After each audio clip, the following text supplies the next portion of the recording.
Okay, well, today, guys, we have with us William Johnston. He's from Agritopia. Welcome, William. Thank you for having me. I'm excited to be a part of this today, Jennifer.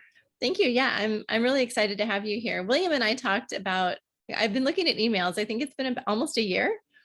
Yeah, Yeah, we talked yeah, about a year ago. I've got some notes from that and just been, you were like really inspiring because of what your family built. So I'd love for you to just kind of, anyone that doesn't know you, maybe tell a little bit about yourself and Agritopia. perfect. Sounds good. Yeah. So I'm William Johnston. I am the CEO of Johnston and Co., which is kind of our development company that does all of our real estate development. So I'm a third generation steward for the property that is Agritopia. So my grandfather and grandmother bought the farm in 1960, and they were a farming family and farmed it, you know, very, very well for over 30 years.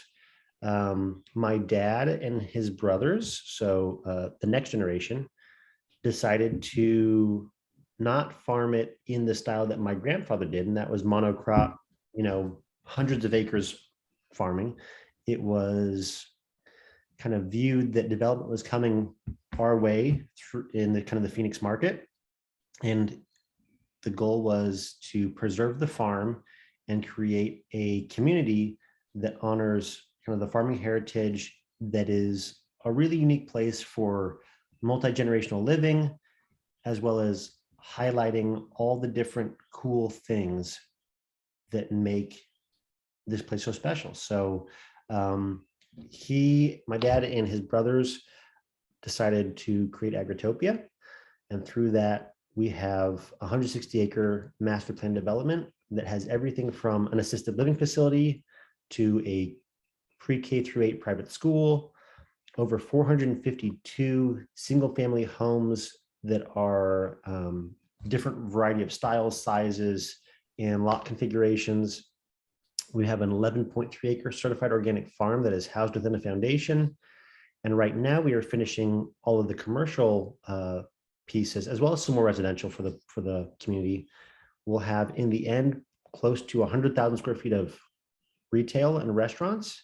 And then we're adding 320 multifamily, so apartment units as well. So it's a pretty crazy story, and it's a very cool place to see how preserving urban agriculture makes life better. It's an awesome story. You guys have so much going on there. If I wasn't trying to plan my own, I think I would just move there. It definitely is. There's a lot jam packed into 160 acres is a lot of space. And we do, luckily, a really good job of getting as much bang for your buck within that amount of space. That's awesome. So, like Agrihoods now are starting to kind of get a little bit trendy. Most people I talk to still say, "What is that?" They have no idea. Yes, But you guys started it a long time ago. Whose idea was this? it was my dad's. So the first house was occupied in 2003. The original land plan was done in 1999. So, late 90s was kind of when the concept for our family came to become reality. And the reason why we want to do it was, typically farming families would sell the farm entirely and move further out to continue farming. And between my uncles and my dad, nobody really wanted to farm in that style anymore. And so it was either you sell it all and you move further away, or you build your fancy house, whatever it is, or we do something different. And none of the brothers nor my dad wanted to move away from Gilbert or kind of the East Valley area. And more importantly, they actually wanted to move closer to each other and have it where my grandparents, them and their kids could all live within the property.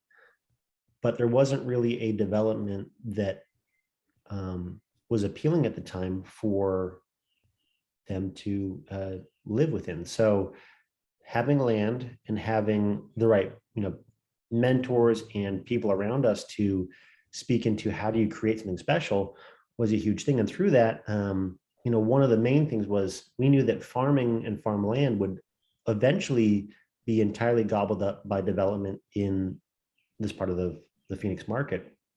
And so it was important to our family to preserve at least what farming can look like in an urban setting as it becomes more urban versus suburban. And that was one of the really big pushes to create Agritopia, was how do we promote and preserve what has made our family's life so special, and that is farming. It's awesome. You touched on that multi-generational, and I want to talk about that in a minute. Because I think that's a big part of it. I'm not sure everyone's doing that. I mean, other Agrihoods. So every time I have a guest on, I want to ask, what is an Agrihood? Because a lot of people still don't know, and I get different answers. So you being Agritopia, I'd love to hear your take on what an Agrihood is. Well, for us, it's all in the name. So Agra of Agritopia for us means to preserve urban agriculture, and Topia means to create village life. And to kind of put that in plain English is to create a community that supports each other through farming, but also through different uses and different housing styles that allow a village to function properly. And so back in the day, numerous cultures across the globe, there was the village, and surrounding the village was the farms that supported the people within the village. Ours is inversed.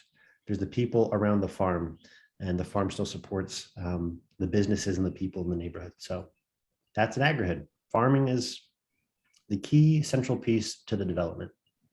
Yep, that's what I keep hearing. It's really, I mean, the idea kind of goes back 100+ years to how people, guys, quiet down up there, how people used to live, just, clustered, Yeah, and farms, and more community focused. absolutely. And I think that from what we've seen, and I think that's why agrihoods are gaining popularity and are something that is now more mainstream, is that the American dream of having your big fancy house and all that stuff is great, but it's not what creates community. And people are really missing having a connection to their neighborhood and their neighbors and the dirt and earth that they live on. So that's a beautiful thing that I think seeing that trend go back to the way things used to be is a really cool thing. Yeah, it is, especially after COVID, after we've been isolated and all of that. And I've said it on here before. I've got a good friend who lives in Tennessee and lives in the nice big house in a neighborhood and everything, but bought 13 acres behind his house and created a farm and a farmer's market that just brings hundreds of people together every Saturday. And now he's got like this pop-up stand. He's selling strawberries. So it's bringing people together on, a Wednesday morning at 9 o'clock too. So it's cool. That's That farm awesome. just brings together community like nothing else does. Well, I will say that with COVID, one of the things that was really cool to see here is that, it gave a lot of outdoor ability for people to still walk and see beauty and see life cycles of plants and vegetables and harvesting and things happening at a time when there was a lot of isolation. So it allowed people to kind of find an escape during a time when it was hard to. Yeah, that's awesome. Okay, so let's talk about the multi-generational part. I do remember last time we talked about that, and you've got what, 4 generations living there, and just your family alone? We are now at 3. My grandparents have both since passed away since we last spoke. Oh, I'm But sorry. oh no, it's they live beautiful, great lives, and they are. I mean, they created a lot of history here. So we are very fortunate to have at least had 4 generations here in Agritopia for the last 10 years. So I have a 10, 8, and 3-year-old.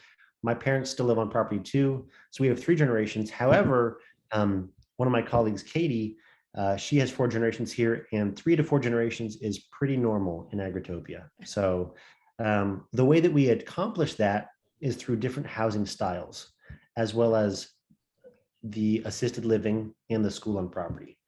And so to kind of roll into that is there are kind of starter type homes or more communal style homes called cottage homes that we have within Agritopia.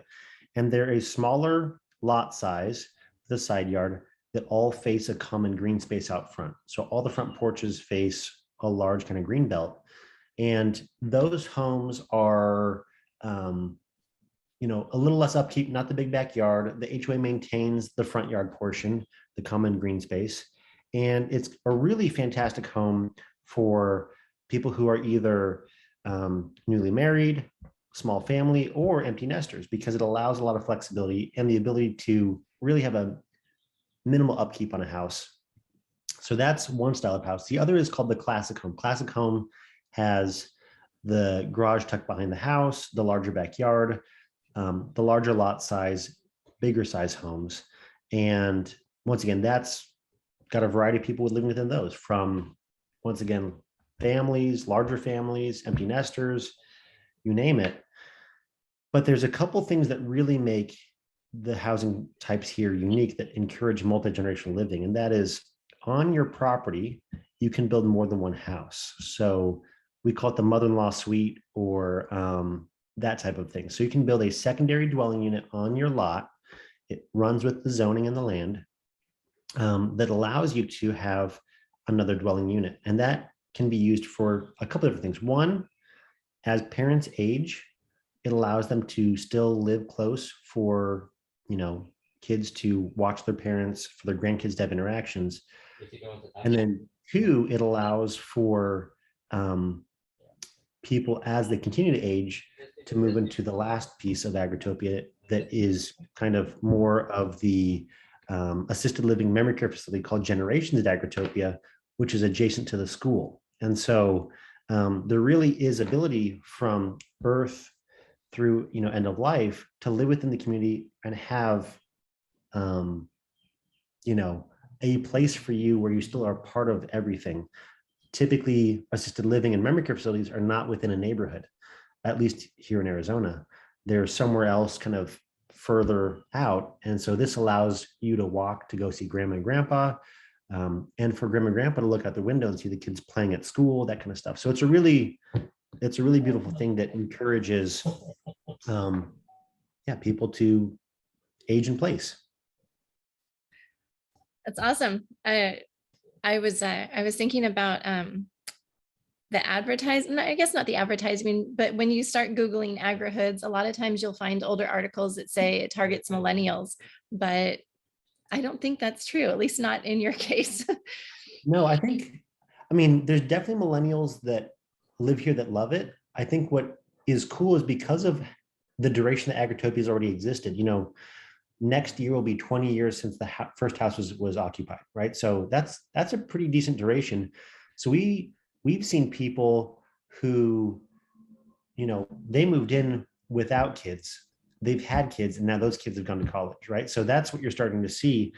And their kids are now saying, oh, I want to move into Agritopia. So you've got the millennials coming, but also at the time that Agritopia kind of was first occupied, millennials were 8, 9 years old, so they couldn't buy a house. So that's one of the things that I think is unique for us, is that we've had enough track record, but also duration, to see that millennials love it, absolutely, but so do boomers, so do Gen Y, Gen Z, whatever the next thing is, they all love it. So it's a place for everyone, which I appreciate. I need to come visit. You definitely need to come visit, and I will give you the full tour. That would be awesome. That friend with a garden, he's got his own airplane, and I know he's going out to Arizona in June. So maybe I can try and hitch a ride for a day. Definitely hitch a ride. And it'll be hot here in June, that's for sure. But for us, the last piece that we added that is kind of targeted more towards millennials, but it's interesting because it actually also kind of flows with the Agritopia concept of all ages, all stages, is the apartments that we have here that we're building. And they're not typical apartments, they're super high end, but we have studios, 1, 2, and 3 bedrooms. So once again, it encourages people at different stages of life to all live in community together. So It's very cool. Hang on. Need to encourage my children to not be so noisy. I've got 2 kids. I know how that goes. Yeah. So you've got the multi-generational, and I remember talking to you before, you were saying that you have millionaires living right next door to teachers or single moms. And before talking to you, I used to think it can work. I know you can put really more expensive housing next to someone who can't afford something like that. And I kept thinking, I know it could work. And then I talked to you and you're like, yeah, it does work. It works well. Yeah. Yeah. So one of the things that we have here is the housing styles allow for a broad range of demographics to come in. Typically in newer developments, at least in Arizona, it's geared for a certain economic range, right? So on the board on the street that's trying to promote the new community, from the 550s to the 750s, from the 800s plus, from the 300s to the 500s, right? So they set the range of which someone knows I can afford that or I can't afford that, which limits the amount of diversity within a community. For us, the different housing styles and sizes allow for diversity. So the cottage home style I was talking about, the common green space. Now in today's market, they sell for more than they obviously used to, but for the longest time, one of those could be purchased for somewhere between the high 200s to the low 400s, somewhere in there, which allows for people at different ranges to live within those. When we get into classic homes, those are for the longest time, high 400s, low 500s, up to the low $1 million range, right? So it allows for people to go from a really larger scale. And what's cool about the classic homes, when they were first built out, and even through kind of 06, 07, and then through the last, I would say 2011 through 2017, that was a time frame where you could buy a house in Agritopia for $300,000 to $800,000 and have very different sizes. The smallest house is one of the cottage homes at about 1,200 square feet. The largest classic home is 5,600 square feet.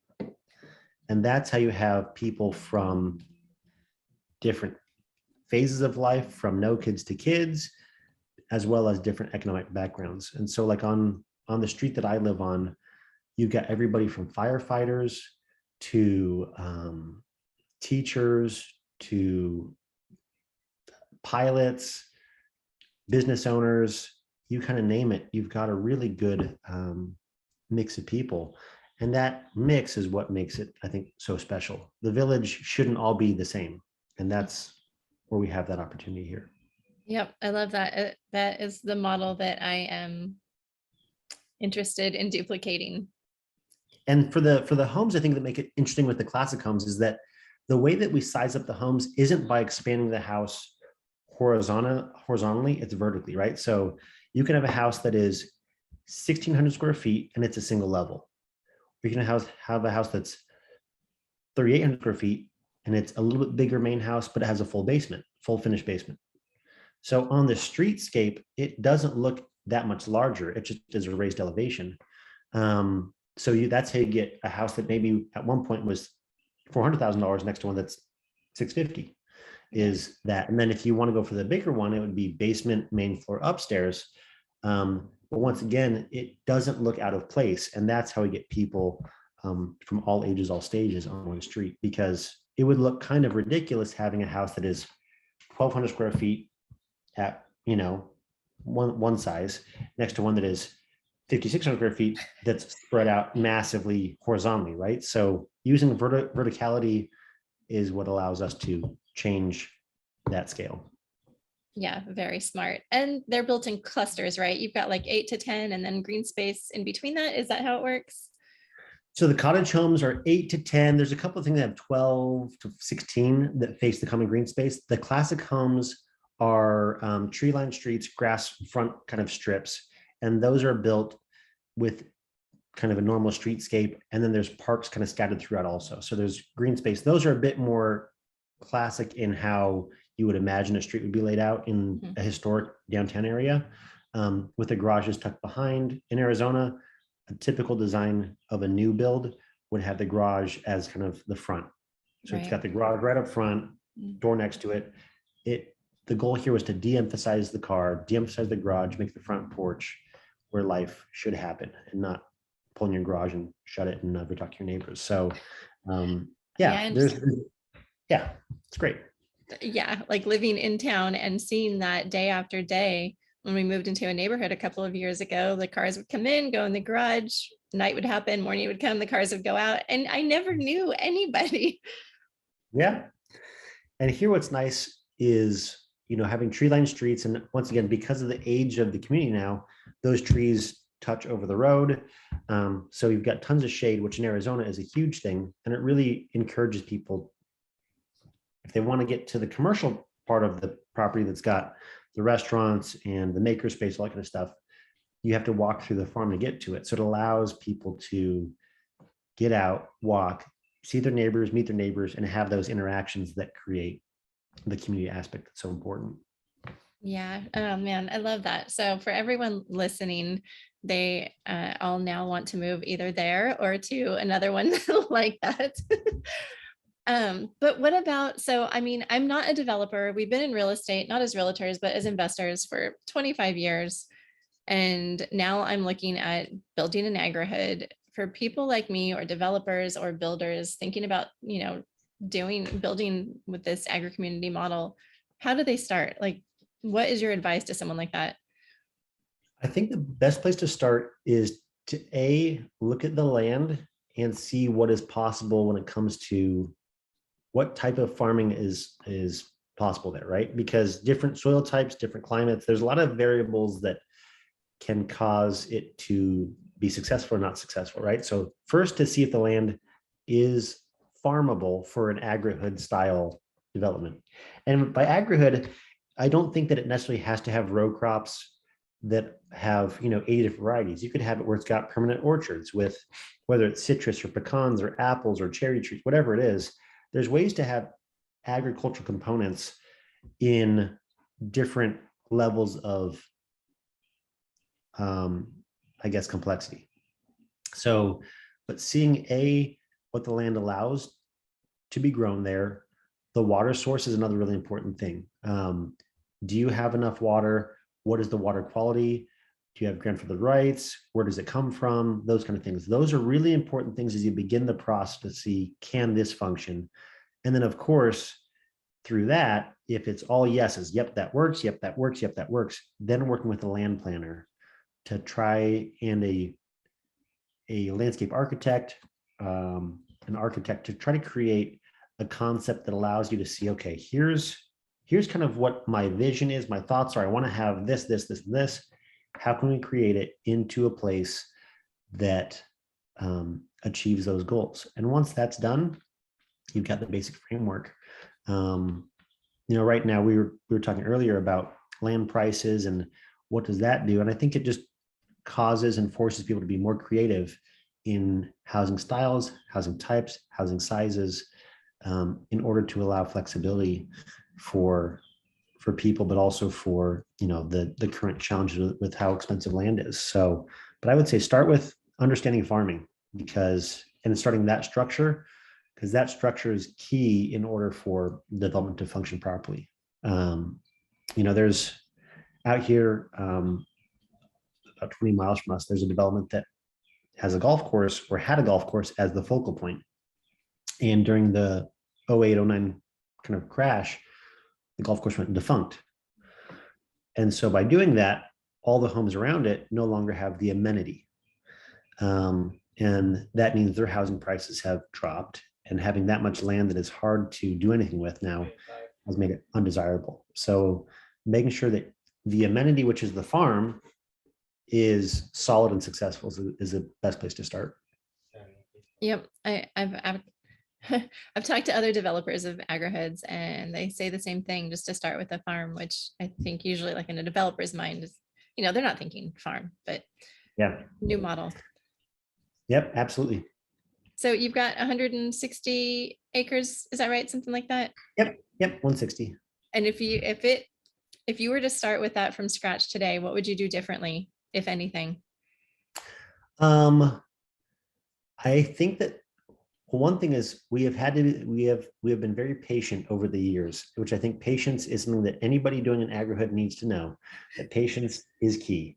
Because for us, it kind of developed quickly and then slowly in certain aspects, which was a huge benefit. So the single family housing portion was built out pretty quickly. And all of that, I think for the most part, we would keep the exact same because it turned out, and my dad is definitely somebody who has a lot of ideas. And he would say that portion of Agritopia turned out better than he dreamt it would.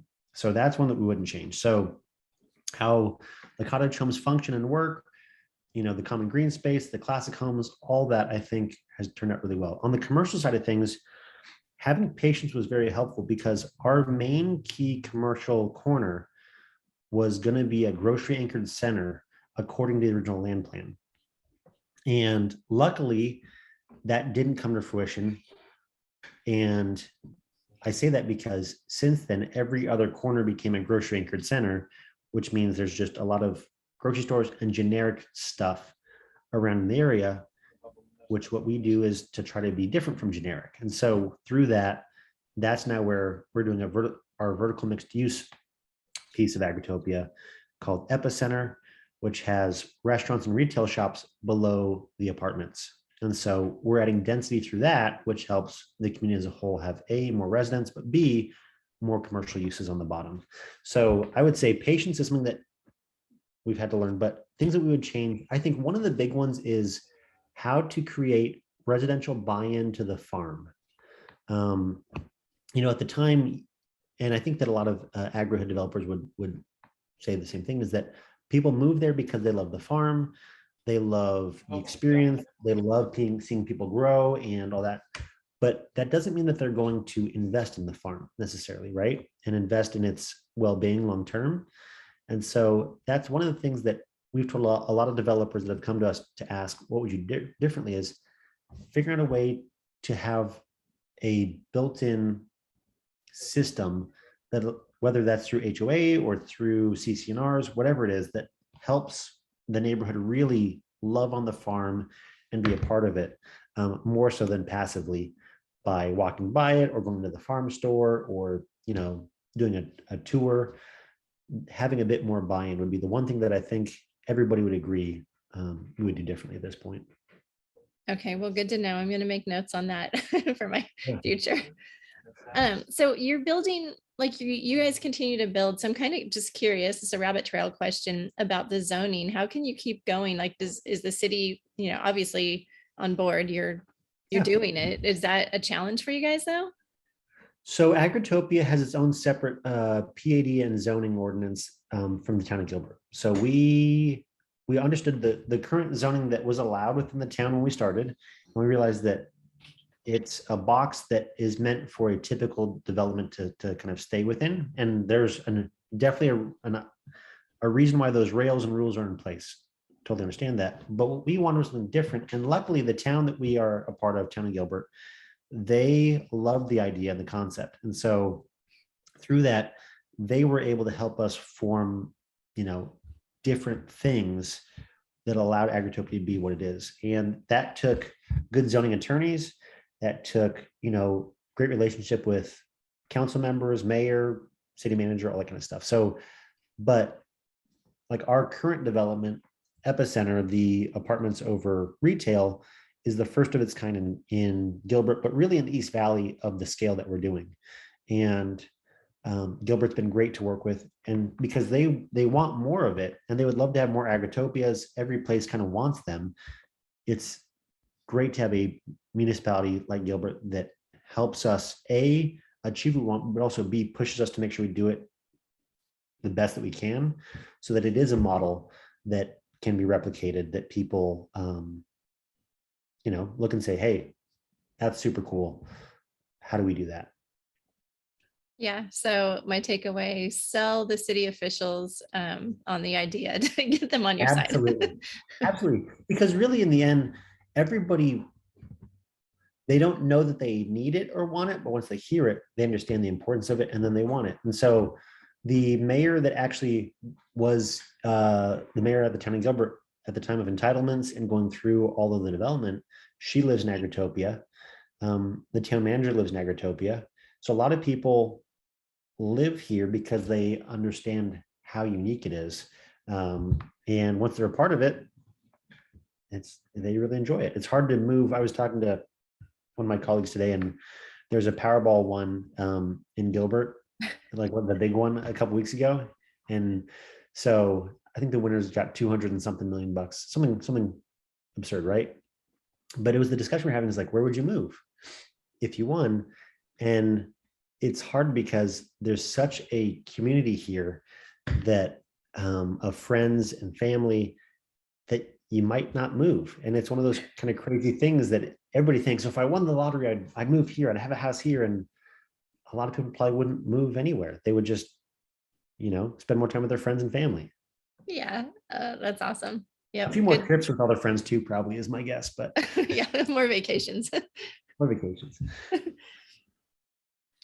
So when I think of Agrihoods, I think of, like the ones that have been more established for a long time and bigger. I think of Agritopia and Serenbe.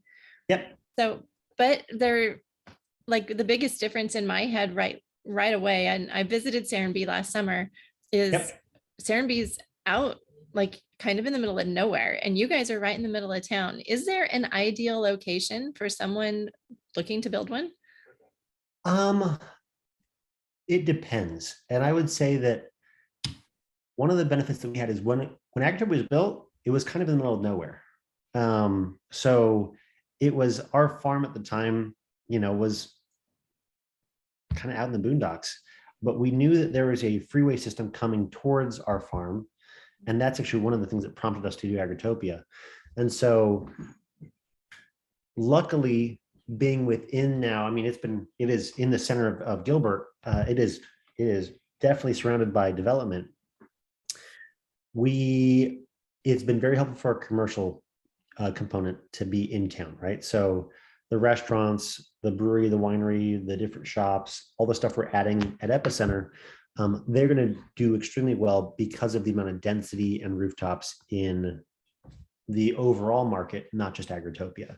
I think that's a big piece to look at is as you're planning one of these, if you want to have commercial components outside of like a small little coffee shop or a little farm store, and you want to have a lot of restaurants and stuff, you got to be closer to town, because unless your Agrihood is 12,000 acres, well, then you're probably going to be okay. But